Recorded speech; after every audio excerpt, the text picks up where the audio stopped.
তাহলে অন্তত নিজের ফিউচারের জন্য হলেও আমাদেরকে আমাদের মা বাবাদেরকে সম্মান দেওয়ার দরকার আছে না নাই? আল্লাহ জীবনটা এইভাবে গঠন করার তৌফিক দান করুক, আমিন বলেন। তো ও মুসলমান, সেই গৌসে আজমের আম্মার বয়স 60 বছর, বাবার বয়স আর একটু বেশি। গৌসে আজমের আব্বা আম্মা জান দুজন মুসল্লার মধ্যে দাঁড়িয়ে নামাজ পড়ছে, তাহাজ্জুদের নামাজ। স্বামী স্ত্রী একসাথে নামাজ পড়ে হাত উঠাই দোয়া করে, রব্বি হাবলি মিনাস সালিহিন। স্বামী দোয়া করছে, স্ত্রী আমিন বলছে। মুসলমান গৌসে আজমের আব্বা জান দোয়া করছে, আল্লাহ একটা নেককার সন্তান আমাকে দান করো। জোরে বলেন সুবহানাল্লাহ। আজকে আমরা দোয়া করি না, অথচ কোরআন বলছে নবীরা দোয়া করছেন নেককার সন্তানের জন্য। নবীরা দোয়া করছে, রব্বি হাবলি মিনাস সালিহিন, আল্লাহ নেককার সন্তান দাও, নেককার সন্তান দাও। আজকে আমরা দোয়া করি না সন্তানদের জন্য। এবং যেই নারীরা গর্ভপাত করে, যেই নারীরা গর্ভবতী হয়ে যায়, যেই নারীরা কনসিভ করে বাচ্চা প্রসব করে, যেই নারীদের দেহের মধ্যে বাচ্চা আছে, আমাদের দেশে ওই নারীদেরকে অনেকাংশ ওই নারীদেরকে দেখা যায় নিজের স্বামী প্রবাসের মধ্যে তাকে পেটে বাচ্চা 10টা মাস কাটাইবে, তো ওই মহিলা তো রিস্কের কোনো কাজ করতে পারবে না। স্বামী বলে আমার বুবের রুমে একটা টিভি আনি দাও, তাহলে সে যেন বালা করে দেখতে পারে কার্টুন সিনেমা। স্বামী স্ত্রীকে কেমনে জ্বালায়, স্ত্রী স্বামীরে কেমনে জ্বালায়, ওই যে ইন্ডিয়ার সিরিয়াল গুলা, ইন্ডিয়ার প্রত্যেকটা টিভির মাধ্যমে আমাদের বাঙালিদের প্রত্যেকটা ঘরকে অশান্তি করার যে পাইতারা শরৎ তারা যে চ্যানেলের মাধ্যমে ভিডিও বার্তার মাধ্যমে আমাদেরকে জানান দেই, বউ শাশুড়িকে কেমনে জ্বালাই ঘর থেকে বের করবে, শাশুড়ি বউরে কেমনে জ্বালাইবে, এই ট্রেনিং গুলা নিচ্ছে সন্তান দেহের মধ্যে রেখে ঘন্টার পর ঘন্টা মোবাইল টিপে। যাদের ঘরে টিভি নাই ওই মহিলাগুলা ভিডিও, ফানি ভিডিও দেখে, হাসির ভিডিও দেখে, নেগেট ফিল্ম দেখে। ও মুসলমান, এইভাবে আমাদের মারা আজকে গর্ভ অবস্থায় 10টা মাস কাটাই বিদায় গৌসে আজমার দুনিয়াতে আসার পর দরজা বন্ধ হয়ে গিয়েছে। বলে ওই পুরো বছরটাতে আমি আব্দুল কাদের মানুষকে বাঁচার জন্য যা যা করা দরকার একটাও করি নাই।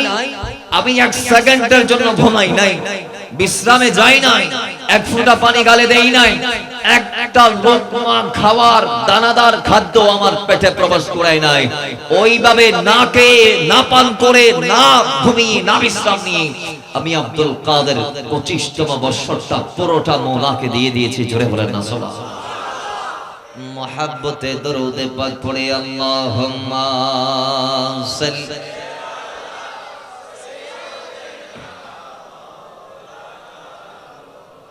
وعلى آل سيدنا जिसका कोई सानी नहीं कि वो नबी, कहिए कहिए मुस्तफा की अज़मतें का हद है ना भाई, जिसका कोई सानी नहीं, जिसका कोई सानी नहीं, वो नबी हमारा है।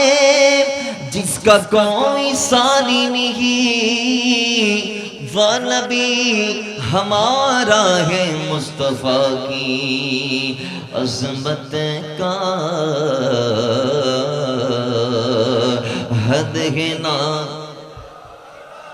जोरे पर है तूफा भी के ढगमगाए नैया भी, जोरे पर है तूफा भी और ढगमगाए नैया भी। भाई जोरे पर गए तोहफा भी, जोरे पर गए तोहफा भी और ढगमगाए नैया भी। जोरे पर गए तोहफा भी, डगमगाए नैया भी। आप जब करम कर दे तो सामने किनारा है, सामने किनारा है। सामने किनारा है आप जब कर्म कर दे तो सामने किनारा है। अल्लाहुम्मा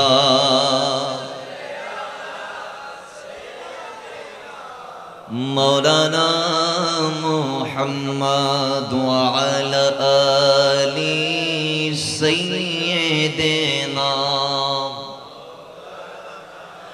ओ मुसलमान, गौसे आजम আব্দুল কাদের জিলানী তিনি কেমন আল্লাহর ওলি ছিল যার তাজকিরা করতে বলা হয়েছে। মুসলমান, যেই মাসে গৌসে আজমের তাজকিরা আমরা করছি, নাম দেখতে পাচ্ছি ফাতিহা ইয়াজদাহুম, কোত্থেকে পাইলাম, কিসের ভিত্তিতে আমরা ফাতিহা ইয়াজদাহুম উদযাপন করি? ও মুসলমান, অবাক হয়ে যাবেন, আল্লাহর ওলি গৌসে পাক আব্দুল কাদের জিলানী কেমন আল্লাহর ওলি তিনি ছিল। বলে তিনি ওই গৌসে পাক যিনি আমার নবীর জন্য প্রত্যেক 12 তারিখে 12 শরীফের ইন্তজাম করত, আয়োজন করত। জুড়ে বলেন সুবহানাল্লাহ। মদিনাওয়ালা একদিন চলে আসলেন, হে আব্দুল কাদের, আমি তোমার এই খেদমতের উপর সন্তুষ্ট হয়ে গেলাম, আমি নির্দেশ দিলাম আজকের পর থেকে তুমি গায়রবি শরীফ পালন করো। সুবহানাল্লাহ। কারণ 12 তারিখ আমি, 11 তারিখ তুমি। জুড়ে বলেন না সুবহানাল্লাহ। আরো জোরে বলেন না সুবহানাল্লাহ। 12 তারিখ আমার নবীর স্মরণ 12 শরীফের মাধ্যমে, আর গায়রবি শরীফের মাধ্যমে আমরা গৌসে আজমের স্মরণ করছি। একটু জোরে বলি সুবহানাল্লাহ। কোন আমরা গৌসে আজমের তাজকিরা আজকে জীবনী দিয়েছে, একদম দাবি তুলতে পারে কেন গৌসে আজমের জীবন আমরা নিয়ে কথা বলবো, অথবা কেন তাকে স্মরণ করব? বাবা, অনেক কারণ আছে গৌসে আজমকে স্মরণ করা। তার ভিতরে একটা কারণ হচ্ছে গৌসে আজম আব্দুল কাদের জিলানী সারা জীবন আল্লাহকে স্মরণ করেছেন। বিদায় আজকে গৌসে আজমের বিরুদ্ধে যারা বলে, এরা 25 মিনিটও মুজাহাদা করে নাই। আর গৌসে আজম আব্দুল কাদের জিলানী ওই জাত যিনি লাইফের শুরুতে 25 বছর একটানা একাধারে মুজাহাদা করেছেন। আরো জোরে কেমন বলো? ওই 25 বছরে বাহাজাতুল আসরারের মধ্যে আসছে, আর বাহাজাতুল আসরারের সনদটা বুখারী মুসলিমের পর্যায়ে। এখানে 86 অসংখ্য মতামত আছে, 86 বর্ণনা, প্রায় বর্ণনা 86 আর রুবাই। বুখারীতে মাত্র কয়েকটা বর্ণনা আছে 86। তো বাহাজাতুল আসরারের সনদ এত শক্তিশালী যে এই কিতাবের প্রত্যেকটা ওয়াকিয়া এগুলা গ্রান্টেড। জোরে বলেন না সুবহানাল্লাহ। আমার ভাইয়েরা, গৌসে আজম আব্দুল কাদের জিলানী নিজে এলান দিচ্ছে, ও মুসলমান, ও আমার মদিনাওয়ালার গোলাম, এ আমার নানা জানের উম্মতরা শোনো, আমি আব্দুল কাদের জিলানী জীবনে 25টা বছর বাগদাদের ধ্বংসস্তূপে এমন ভাবে মুজাহাদা করলাম যে 25 বছর আমি কোনো বান্দার সাথে কথা বলি নাই, ডাইরেক্ট আল্লাহর সাথে কথা বলেছি। আরো জোরে বলেন। ও মুসলমান, গৌসে আজম বলছি, দুনিয়ার মানুষের সাথে আমি কথা না বলতে মানুষেরা ধারণা করে নিয়েছে আমি আব্দুল কাদের বাবা, আমার জবান নাই, আমি কথা বলতে পারি না। কারণ 25টা বছর আমাকে কথা বলতে দেখে নাই। আমি 25টা বছর মওলার সাথে কথা বলেছি রিয়াজতের মাধ্যমে, সিয়াদতের মাধ্যমে, মুরাকাবার মাধ্যমে, মুজাহাদার মাধ্যমে। জুড়ে বলেন সুবহানাল্লাহ। কেমন বলে আমি 25টা বছরের শেষ থেকে এমন ভাবে মুজাহাদা করতে লাগলাম যে আমার 23তম বছর শুরু হলো। তার মানে লাস্টের 3 বছর সম্পর্কে গৌসে আজম ভিন্ন তথ্য দিচ্ছেন। কিভাবে দেখেন, অবাক হয়ে যাবেন কেমন ভাবে আল্লাহকে ডেকেছে, অবাক করার মতো। গৌসে আজম ডাক দিয়ে বলে, 22তম বছর চলে গেল, 23তম বছরের আগমন হলো। খাজা খিজর আলাইহিস সালাম আমার কদমে এসেছে। আরে তিনি ওই খিজির যার কদমে মুসা ইলম শিখতে গিয়েছে। সুবহানাল্লাহ। তো এই দেশে নাই। না না, আরো জোরে সুবহানাল্লাহ বলো। ওই খাজা খিজর আলাইহিস সালাম, অনেকে বলছে তিনি নবী, আবার অনেকে বলছে তিনি আল্লাহর ওলি।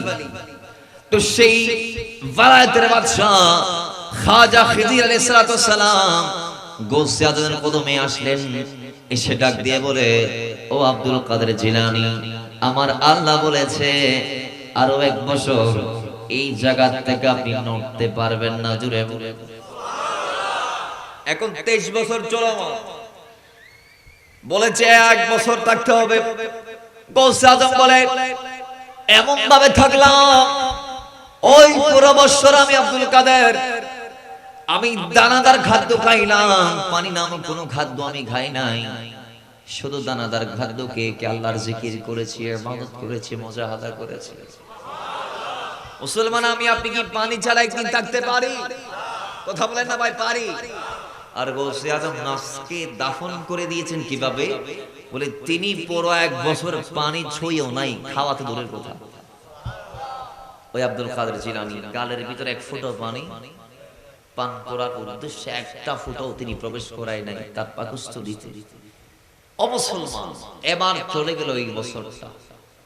এখন সেই বছরটা শেষ হওয়ার পরই গৌসে আজমের দরবারে আবার খাজা খিজির এসে ডাক দিয়ে বলে হুজুর আরো 1 বছর থাকতে হবে।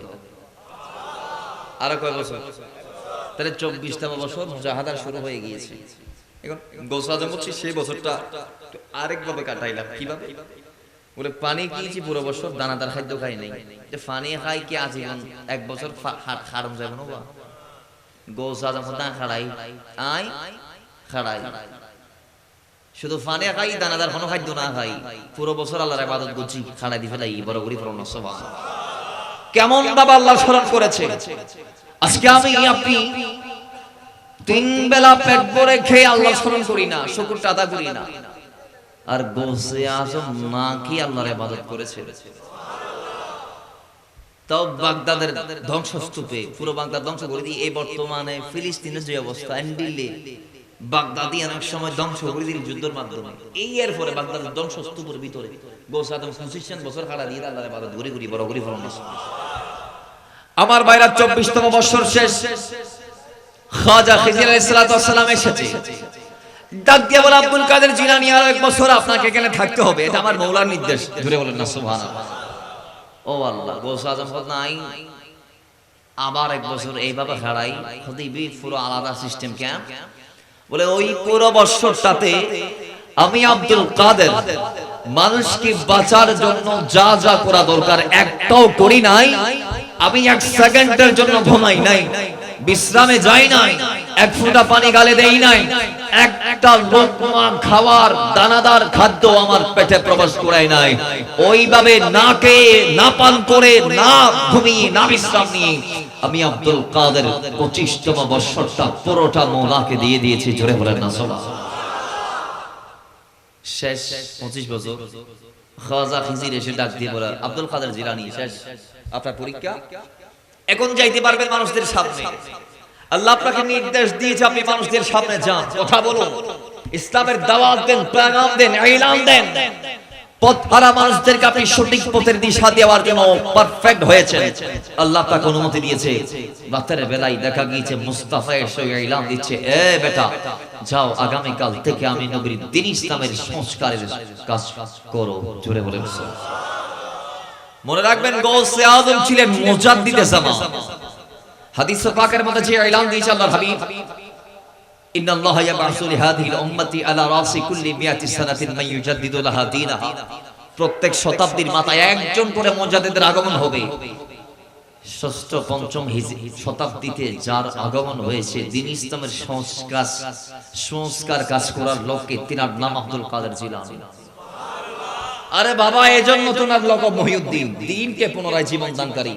তার মানে দ্বীনকে কিছু ব্যক্তিরা দাফন করে দিয়েছে, মেরে ফেলেছে, শহীদ করে দিয়েছে। সেই জীর্ণ শীর্ণ জলা জীর্ণ ইসলামকে পুনরায় জীবন দিয়েছে গৌসে আজম আব্দুল কাদের জিলানী। এটা বাহজাতুল আসরারের মধ্যে আসছে, অনেক হাদিস, অনেক কিতাবের মধ্যে আসছে। মোল্লা আলী কারি নোট করেছেন, অনেক অসংখ্য রাইটাররা নোট করেছে যে গৌসে আজম মহিউদ্দিন, এতে কোনো সন্দেহ আছে? নানা জানি ইসলাম দিয়েছে, আর নাতি সেই ইসলামকে পুনরায় জীবন দান করেছে, পুনরায় বাঁচিয়েছে অমুসলমান, সেই গৌসে আজম আব্দুল কাদের জিলানী। এখন নবীজি যখন বললেন মানুষদের সাথে মেলামেশা করার জন্য, যেহেতু 25 বছর মানুষের সাথে মেলামেশা করে নাই, এখন মানুষদের মাঝে কি ইসলামের কথা বলতে বলা হয়েছে। তো গৌসে আজম বলছে, নানা জান আমি তো কথা বলতে পারি না, আমি কথা বলতে পারি না। রাহমাতুল লিল আলামিন ডাক দিয়ে বলে, বেটা হা করো। গৌস আজম হা করলেন, আমার নবী তুতু দিলেন গালের ভিতরে। সুবহানাল্লাহ। আরো জোরে। আমার নবী যখন তুতু দিয়ে দিলেন, গৌসে আজমের লেসানের মধ্যে আল্লাহ পাক এমন বরকত দান করলেন, ওই জবানের তাসির এমন ভাবে বেড়ে গিয়েছে যে আমার গৌসে আজম ওই জবান দিয়ে যেটা বলতো জমিনে সেটাই হয়ে যেত। জোরে বলেন সুবহানাল্লাহ। আর একটা ওই জবান দিয়ে জামানে নবীর তুতু পড়েছে, সেই জবান দিয়ে যখন বক্তব্য করতো 70,000 মানুষ, সেটা তো সাধারণ কথা। 70,000 মানুষ, এটা তো সাধারণ কথা। লক্ষ লক্ষ জিন, এটা তো সাধারণ কথা। পুরো ওই গৌসে আজমের মজলিসে শত শত মানুষ ইন্তেকাল করতো আল্লাহকে দেখে। অনেকে জলসাতে আমার নবীজিকে দেখে ফেলতো। অসংখ্য কারামতের কথা আসছে। গৌসে আজম কেমন আল্লাহর ওলি ছিলেন, ওই জবান নবীর তুতু পড়ার কারণে সেই জবানের তাসির কেমন বেড়েছে, অবাক করার মতো। বলে গৌসে আজমের জবান দিয়ে যখন কথা বলতো, তখন মাইক ছাড়া, লাউড স্পিকার ছাড়া, সাউন্ড সিস্টেম ছাড়া সেই আওয়াজ মাইলের পর মাইল দূরে চলে যাইতো। জোরে বলেন না সুবহানাল্লাহ। আচ্ছা, এইখানে 70,000 মানুষের সমাগম যদি হয়, 70,000 মানুষের সমাগম যদি এইখানে হয়, তাহলে খালি মুখে কতটুকু যাবে আমার আওয়াজ? অন্তত দূর, এর বাইরে তো আর 70,000 মানুষ হইলে তার আওয়াজ শুনলে তো গৌসে আজম যেতে ওয়াজ করতো, 70,000 মানুষ কোনো মাইক ছাড়া নিজ খান দিয়ে উঠতে বড় করি ফরম না। একদিন একজন মুরিদ বলতেছে, হুজুর আমি তো অনেক দূরের বাসিন্দা, এখন আপনি প্রত্যেক সাপ্তাহিক যে জলসাতে বয়ান পেশ করেন, সে বয়ানগুলো আমি তো শুনতে পারবো না, আমার বাড়ি তো অনেক দূর। গৌসে আজম বলছে, বাবা সমস্যা নাই, তুমি তোমার বাড়ির নিকটস্থ কোনো উঁচা পাহাড়ে গিয়ে বসবা, আল্লাহ তোমাকে সেখানে আমার আওয়াজটা পৌঁছাই দিয়ে শোনার ব্যবস্থা করে দিবে। জোরে বলেন না সুবহানাল্লাহ। তাহলে মুরিদ বলছি, আমি নির্দিষ্ট দিনে গৌসে আজম সপ্তাহের যে যে দিনগুলাতে লিকসার দান করতেন, সেই সেই দিনগুলা তিনি পাহাড়ের চূড়ায় উঠতেন, সেখান থেকে গৌসে আজমের আওয়াজ শুনতেন। সেই গৌসে আজমের লেকচারে জিনেরা পর্যন্ত, কারা কারা, আরো জোরে কারা, জিনেরা পর্যন্ত নিজ দায়িত্বে এসে শরীক হয়ে যায়।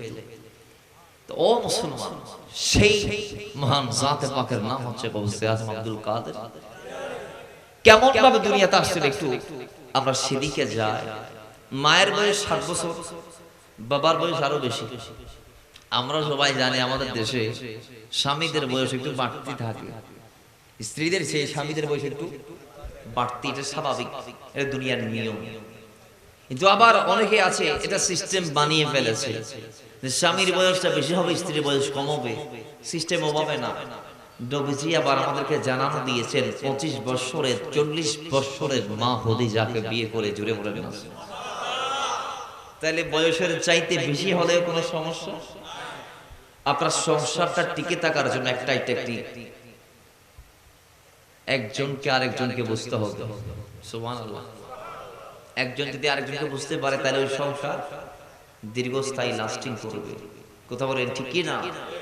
আপনি যদি এক বললে উনি যদি দুই বলে, উনি দুই বললে আপনি যদি তিন বলেন, তাহলে মারামারি, ঝগড়াঝাটি, কথা কাটাকাটি, মরামালিন্য হওয়ার সম্ভাবনা আছে না নাই? এই জন্য টেকনিক, কিছু শর্টকাট টেকনিক। আপনারা তো সবাই বিয়ে করে সংসার প্রায় শেষ প্রান্তে। আমি তো মুরব্বীদেরকে বলছি না, যুবক যারা বিয়ে করবেন এদেরকে বলতে। দুনিয়াতে স্ত্রীকে নিয়ে সুখে থাকার একটা প্রসেস।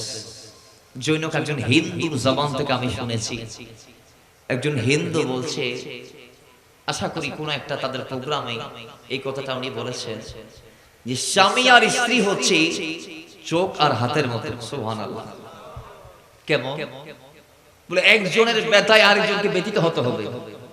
এখন তো আমি স্ত্রীর ব্যথায় ব্যথিত না হই, স্ত্রী কোলটা ব্যথা দিচ্ছি, ঠিক কিনা বলেন না? তিনি কথাটা এইভাবে বলেছেন যে চোখ আর হাত এই সম্পর্কের মতো স্বামী স্ত্রীকে সম্পর্ক রাখতে হবে একজনের প্রতি আরেকজনের। কিভাবে? বলে হাত যখন ব্যথা পায়, চোখ তখন জল ফালায় ফালায় কান্না করে। সুবহানাল্লাহ। আর চোখ যখন জল ফালায়, ওই হাত চোখের জলকে মুছে দেয়। জোরে বলেন না সুবহানাল্লাহ। তাহলে স্বামী আর স্ত্রীকে এইভাবে হতে হবে। আল্লাহ এইভাবে হওয়ার তৌফিক দান করুন। আবার অনেকে আছে বউ ফলা শোনা আমি আসলে নাই, হ্যাঁ কথা বলে না আছে না নাই? বউরে মাথার উপর তুলি রাখছে, মায়ের কোনো খবর নাই। কথা বলে না, মায়ের কোনো খবর।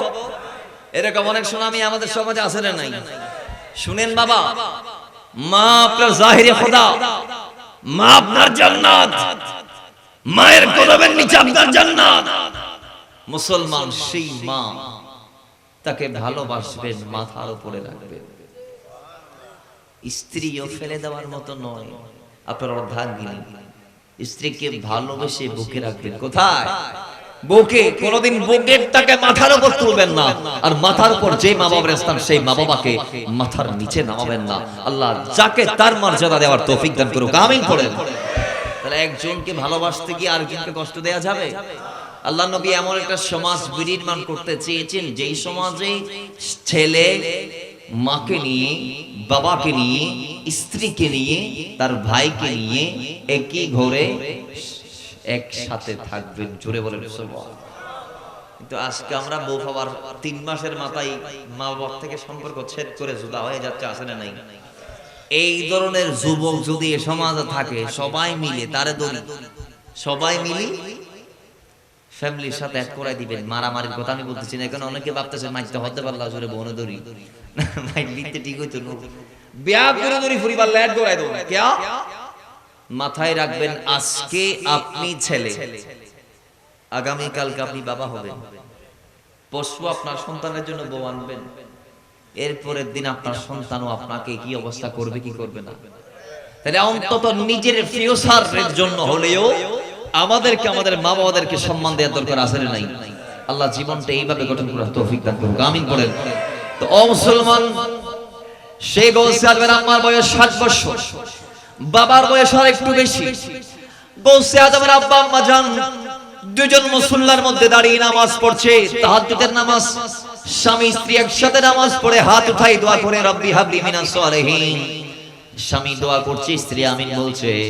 মুসলমান বলছে, আজমের আব্বা জান দোয়া করছে, আল্লাহ একটা নেককার সন্তান আমাকে দান করো। জোরে বলেন সুবহানাল্লাহ। আজকে আমরা দোয়া করি না, অথচ কোরআন বলছে নবীরা দোয়া করছেন নেককার সন্তানের জন্য। নবীরা দোয়া করছে, রব্বি হাবলি মিনাস সালিহিন, আল্লাহ নেককার সন্তান দাও, নেককার সন্তান দাও। আজকে আমরা দোয়া করি না সন্তানদের জন্য। এবং যেই নারীরা গর্ভপাত করে, যেই নারীরা গর্ভবতী হয়ে যায়, যেই নারীরা কনসিভ করে বাচ্চা প্রসব করে, যেই নারীদের রেহমের মধ্যে বাচ্চা আছে, আমাদের দেশে ওই নারীদের অনেকাংশ ওই নারীদেরকে দেখা যায় নিজের স্বামী প্রবাসের মধ্যে তাকে পেটে বাচ্চা 10টা মাস কাটাইবে, তো ওই মহিলা তো রিস্কের কোনো কাজ করতে পারবে না। স্বামী বলে আমার বুবের রুমে একটা টিভি আনি দাও, তাহলে সে যেন বালা করে দেখতে পারে কার্টুন সিনেমা।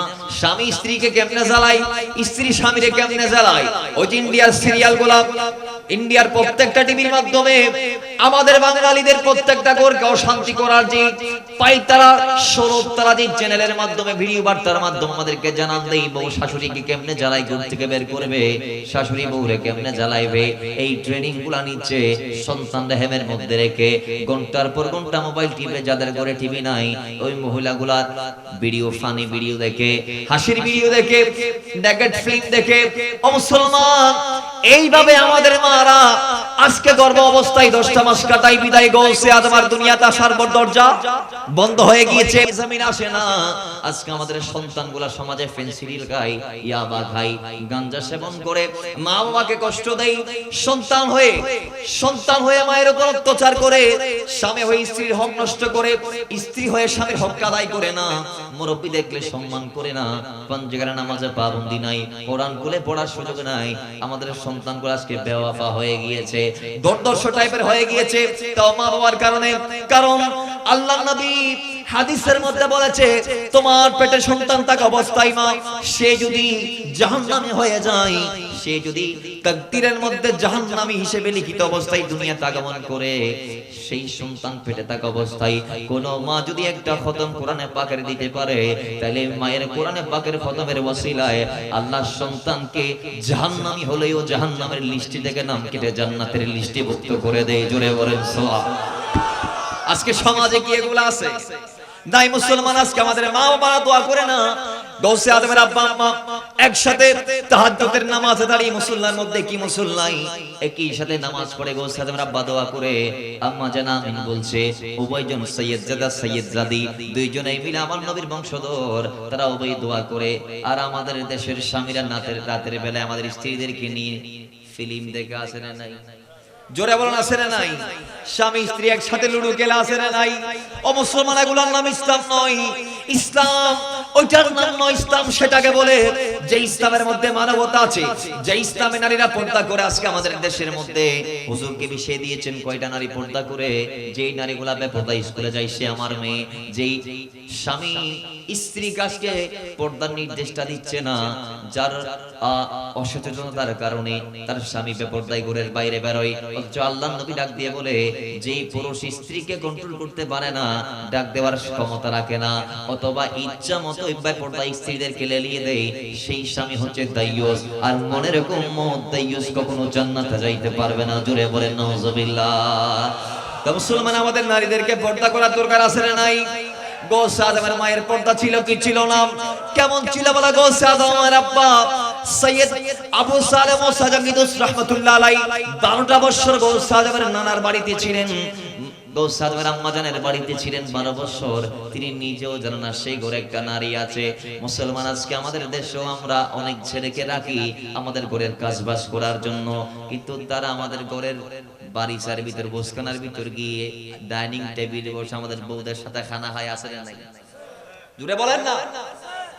আমাদের দেশের কাজের ছেলেগুলা আমাদের বউদের সাথে ওই রান্না করে খাবার খায় আছে না নাই?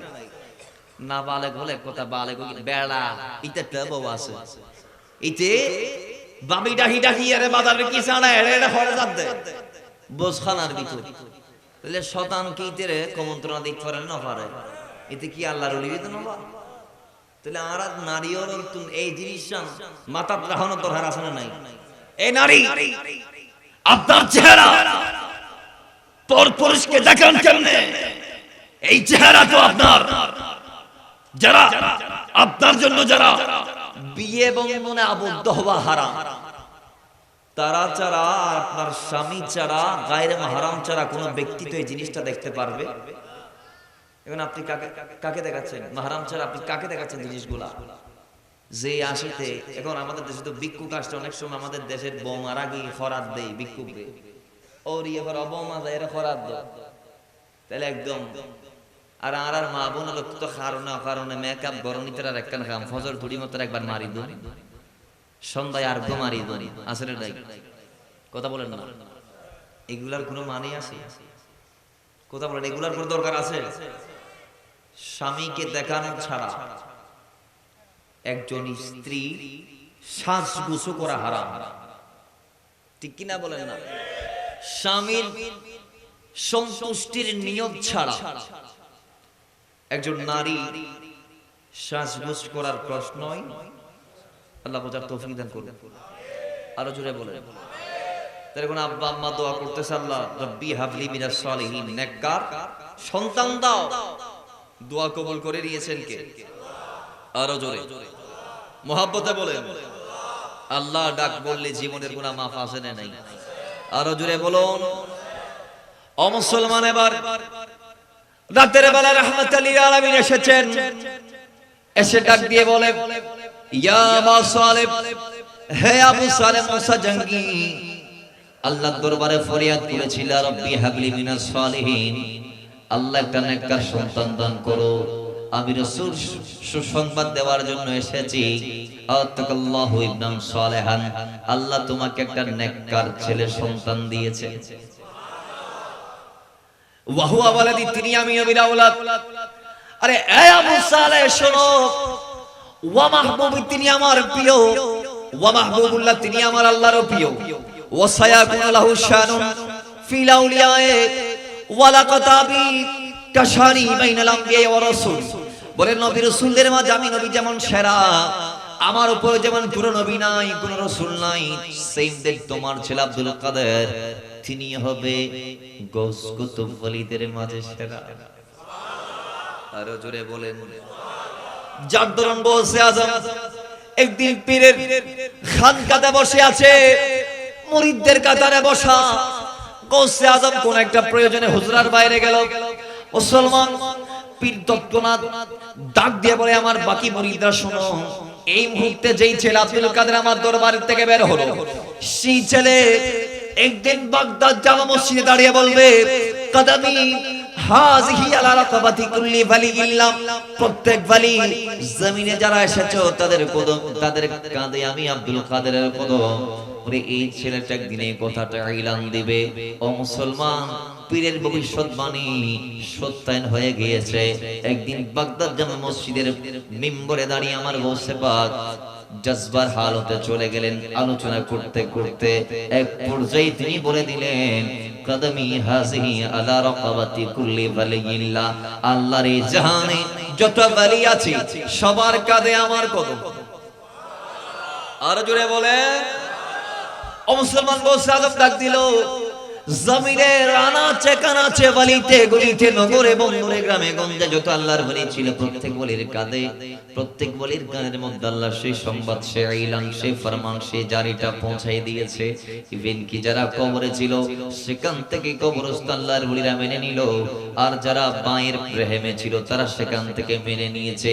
যে আল্লাহর ওয়ালিরা বাবার পৃষ্ঠে ছিল তারা সেখান থেকে বলে দিয়েছে। ওই মাদারজাত ওয়ালিরা বলে, হুজুর আমরা মেনে নিলাম আপনার কদম আমাদের কাঁধের উপর।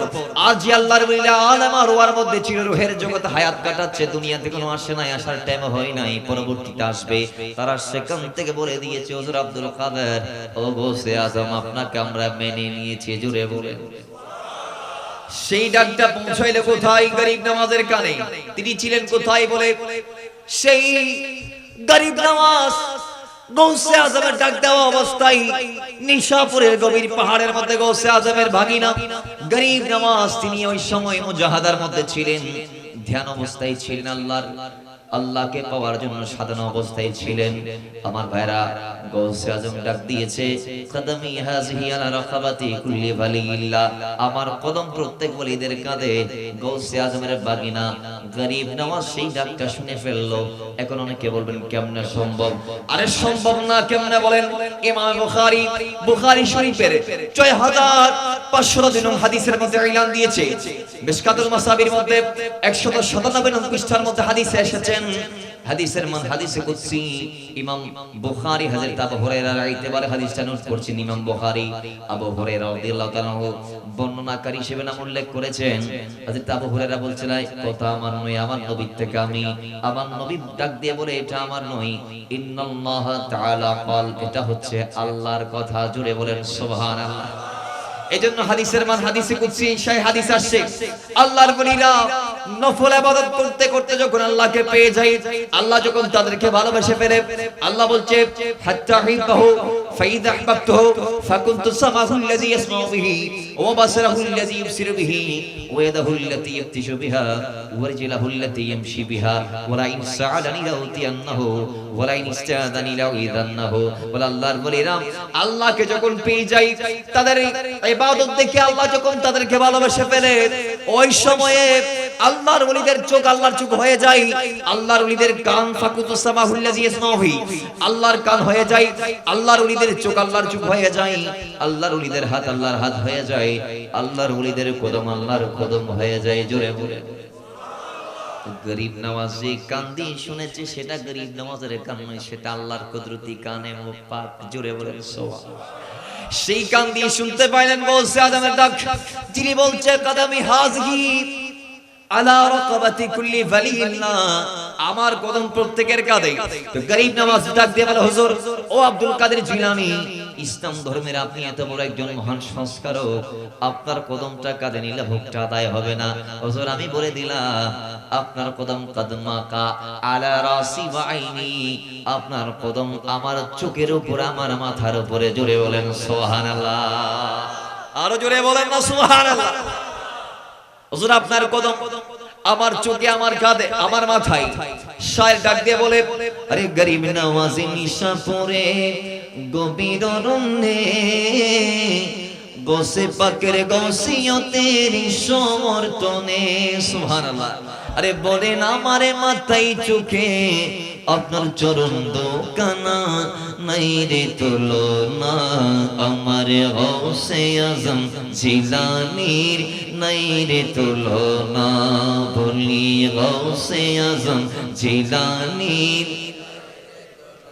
এই জগতে কোনো বালি এই জগতে কোনো বালি তাহার সমান হবে না নাই রে তুলনা আমার গৌসে আজম জিলানীর নাই রে তুলনা আল্লাহুম্মা সাল্লি